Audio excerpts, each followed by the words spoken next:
17 ದಿನಗಳ ಹುಡುಕಾಟದ ನಂತರ ಡ್ರೋನ್ ಜಿಪಿಆರ್ ಧರ್ಮಸ್ಥಳಕ್ಕೆ ಲಗ್ಗೆ ಇಟ್ಟಿದೆ. ಇವತ್ತು ಡೆಮೋ ನಡೆಸಿದ ಅಧಿಕಾರಿಗಳು ನಾಳೆಯಿಂದ ಶೋಧ ಕಾರ್ಯವನ್ನ ಶುರು ಮಾಡಲಿದ್ದಾರೆ. ಅನಾಮಿಕ ದೂರು ನೀಡುತ್ತಿದ್ದಂತೆ ವರದಿ ಮಾಡಿದ್ದ ಏಕೈಕ ಚಾನೆಲ್ ಸರ್ಕಾರ ಎಸ್ಐಟಿ ರಚಿಸಿದ್ದರೂ ವರದಿ ಮಾಡದವರ ನಡುವೆ ನಿರ್ಭೀತಿಯ ವರದಿ. ಧರ್ಮಸ್ಥಳ ಭಾಗದಲ್ಲಿ ಶವಗಳನ್ನ ಹೂತಿಟ್ಟ ಆರೋಪದ ಎಸ್ಐಟಿ ಎಂಟ್ರಿಯನ್ನ ಕೊಡಲಿದೆ. ಧರ್ಮಸ್ಥಳದ ಸಾಮೂಹಿಕ ಸಮಾಧಿ ತನಿಖೆಯ ಬಗ್ಗೆ ದಾರಿ ತಪ್ಪಿಸದ ವರದಿಗಾರಿಕೆ. ವಿಶ್ವಾಸಾರ್ಹ ಸುದ್ದಿ ಅಂದ್ರೆ ನ್ಯೂಸ್ 18 ಕನ್ನಡ.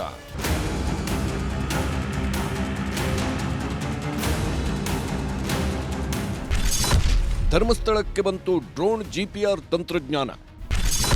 ಇವತ್ತು ಡೆಮೋ, ನಾಳೆಯಿಂದ ಅಸಲಿ ಆಟ.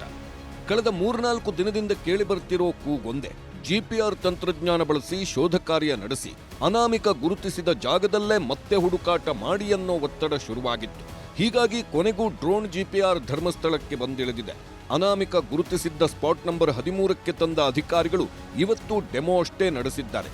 ಹಾಗಾದ್ರೆ ಡ್ರೋನ್ ಜಿಪಿಆರ್ ಹುಡುಕಾಟ ಹೇಗಿರುತ್ತೆ ಅಂತ ನೋಡೋದಾದ್ರೆ, ನೆಲದ ಮೇಲ್ಮೈಗೆ ಹತ್ತಿರವಾಗಿ ಡ್ರೋನ್ ಜಿಪಿಆರ್ ಹಾರಾಟ ನಡೆಸಲಿದ್ದು, ಇದರ ಸಿಗ್ನಲ್ಗಳು ನೆಲದೊಳಗೆ ಪಾಸ್ ಆಗಲಿದೆ. ನಂತರ ಸೆನ್ಸಾರ್ಗಳಲ್ಲಿ ಮಣ್ಣಿನೊಳಗಿರೋ ಅಂಶ ದಾಖಲಾಗುತ್ತೆ. ಈ ಡೇಟಾವನ್ನ ಸಾಫ್ಟ್ವೇರ್ ಮೂಲಕ 2D ಅಥವಾ 3D ಚಿತ್ರವಾಗಿ ಪರಿವರ್ತನೆ ಮಾಡ್ತಾರೆ. ಡ್ರೋನ್ ಜಿಪಿಆರ್ ಬಳಸೋದ್ರಿಂದ ವೇಗವಾಗಿ ದೊಡ್ಡ ಪ್ರದೇಶವನ್ನು ಸಹ ಕವರ್ ಮಾಡಬಹುದು.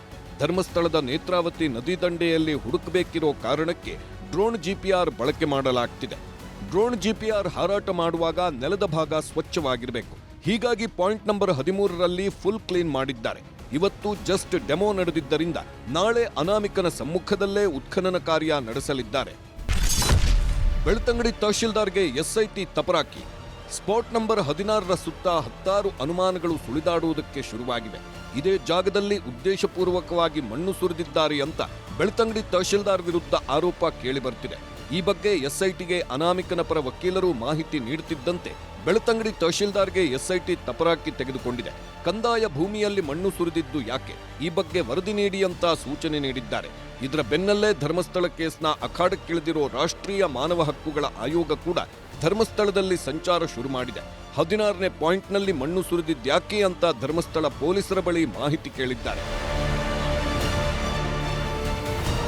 ಈ ಎಲ್ಲ ಬೆಳವಣಿಗೆಗಳ ಮಧ್ಯೆ ಪದ್ಮಲತಾ ಸಾವಿನ ತನಿಖೆ ನಡೆಸುವಂತೆಯೂ ಒತ್ತಡ ಶುರುವಾಗಿದೆ. ಎಸ್ಐಟಿಯಿಂದ ನಮಗೆ ನ್ಯಾಯ ಸಿಗೋ ನಂಬಿಕೆ ಇದೆ, ಹೀಗಾಗಿ ಈ ಕೇಸ್ನಲ್ಲೂ ತನಿಖೆ ನಡೆಸಿ ಅಂತ ಪದ್ಮಲತಾ ಅಕ್ಕ ಇಂದ್ರಾವತಿ ಎಸ್ಐಟಿಗೆ ದೂರು ನೀಡಿದ್ದಾರೆ. 32 ವರ್ಷದ ಹಿಂದೆ ಧರ್ಮಸ್ಥಳ ಬಳಿಯ ಬೋಳಿಯಾರು ಗ್ರಾಮದ ಪದ್ಮಲತಾ ಇದ್ದಕ್ಕಿದ್ದಂತೆ ಕಣ್ಮರೆಯಾಗಿದ್ರು. ಕಮ್ಯುನಿಸ್ಟ್ ಪಕ್ಷದ ಮುಖಂಡರ ಮಗಳು ಪದ್ಮಲತಾ 1986ರ ಡಿಸೆಂಬರ್ 22ರಂದು ಮನೆಯಿಂದ ಹೋದವಳು ಎಲ್ಲಿ ಹೋದ್ಲು, ಏನಾದ್ಲು ಅನ್ನೋದೇ ಗೊತ್ತಿರಲಿಲ್ಲ. ಸುಮಾರು ದಿನದ ನಂತರ ಕೈಕಾಲು ಕಟ್ಟಿ ಹಾಕಿದ ಸ್ಥಿತಿಯಲ್ಲಿ ಅಸ್ಥಿಪಂಜರ ಪತ್ತೆಯಾಗಿತ್ತು. ಇದರ ತನಿಖೆ ನಡೆಸಿದ್ದ ಸಿಐಡಿ ಪತ್ತೆಯಾಗದ ಪ್ರಕರಣ ಅಂತ ಹೇಳಿ ಕೈ ಚೆಲ್ಲಿತ್ತು. ದೂರುದಾರ ಜಯಂತ್ಗೆ ಶುರುವಾಗಿದೆ ಜೀವಭಯ. ಎಸ್ಐಟಿಗೆ ದೂರು ನೀಡಿರೋ ದೂರುದಾರ ಜಯಂತ್ಗೆ ಜೀವಭಯ ಶುರುವಾಗಿದೆ. ನಾನು ದೂರು ಕೊಟ್ಟಾಗಿನಿಂದಲೂ ಹಲವರು ನನ್ನನ್ನ ಫಾಲೋ ಮಾಡುತ್ತಿದ್ದಾರೆ, ನನಗೆ ಜೀವಭಯ ಇದೆ, ಹೀಗಾಗಿ ದೂರು ನೀಡಿದ್ದೇನೆ ಅಂದ್ರು. ನಾನು ಇವತ್ತು ದೂರು ಕೊಡ್ತಾ ಇದ್ದೀನಿ. ಯಾಕಂದ್ರೆ 4ನೇ ತಾರೀಕಿಂದ ಇಂದಿನ ತನಕ ಯಾರ್ಯಾರು ನನ್ನ ಬೆನ್ನಟ್ಟಿದ್ದಾರೆ, ಯಾರ್ಯಾರು ನನ್ನ ಅಟ್ಯಾಕ್ ಮಾಡ್ಲಿಕ್ಕೆ ಪ್ಲಾನ್ ಮಾಡಿದ್ದಾರೆ, ಇದರ ವಿರುದ್ಧ ಇವತ್ತು ಧರ್ಮಸ್ಥಳಕ್ಕೆ ನಾನು ದೂರು ಕೊಡ್ತಾ ಇದ್ದೀನಿ ಸರ್. ಧರ್ಮಸ್ಥಳ ಠಾಣೆಗೆ ಇವತ್ತು ಕೊಡ್ತಾ ಇದ್ದೀನಿ.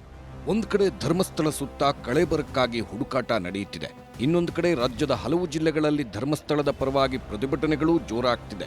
ಮಂಡ್ಯದಲ್ಲಿ ಸಾವಿರಾರು ಭಕ್ತರು ಪ್ರತಿಭಟನೆ ನಡೆಸಿ ಹಿಂದೂಗಳ ದೇವಸ್ಥಾನದ ಮೇಲೆ ನಡೆಯುತ್ತಿರೋ ಸಂಚು ಅಂತ ಆಕ್ರೋಶ ವ್ಯಕ್ತಪಡಿಸಿದ್ರು.